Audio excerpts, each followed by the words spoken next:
Hey, Coach Bob here, coming at you for another Morning Mojo, part 3 of 5, in regards to coaching questions and conversations that are going to build employee engagement. We talked about trust, we talked about motivation. Part 3 is career development. So having some conversations with your team members in regards to career development is going to be really critical. And again, this is something too, it ties right into motivation, right? People feel like they have some direction and they know where they're going and what opportunities there are. Obviously, they're going to be a little bit more motivated and engaged in the workplace. It makes sense, okay? So just a few quick thoughts on career development.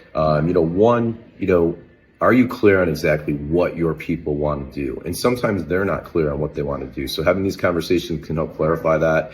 If they're planning on staying in the same role for an extended period of time, how are you going to continue to gain value from them as an employee in that particular role? How can they continue to bring value and develop in that role? So maybe the role scope needs to be enhanced. Is there a way to leverage kind of their expertise as a subject matter expert in their particular role and become more of a trainer or a teacher or a mentor for other folks in the organization?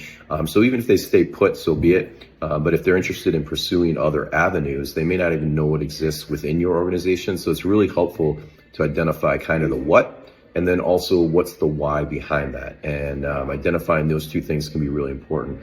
Once that's all set and somebody identifies, hey, I want my boss's job, or maybe I want to move laterally into another department and get experience in finance, right?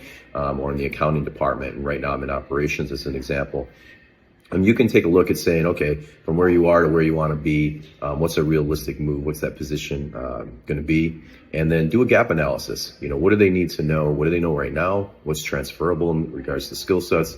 And what don't they know as far as knowledge, skills, and abilities? And then we're going to create a plan and a timeline to allow that person to obviously develop and gain that knowledge, be exposed to the experiences they need, those types of things, so that they're ready for that next level role.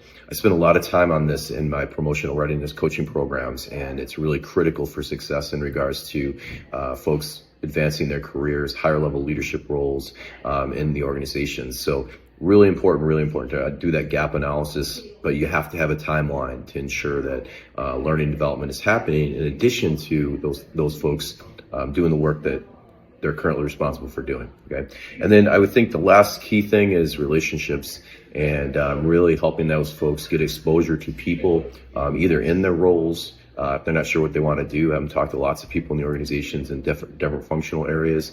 If they do know what they're going to do, have them talk to people within the organization in those functional areas. Maybe there's contacts outside the organization to be helpful to them as well in regards to perspective, experience sharing, and learning. So, identify the what's and the whys, identify the gaps in regards to knowledge, skills, abilities, experience.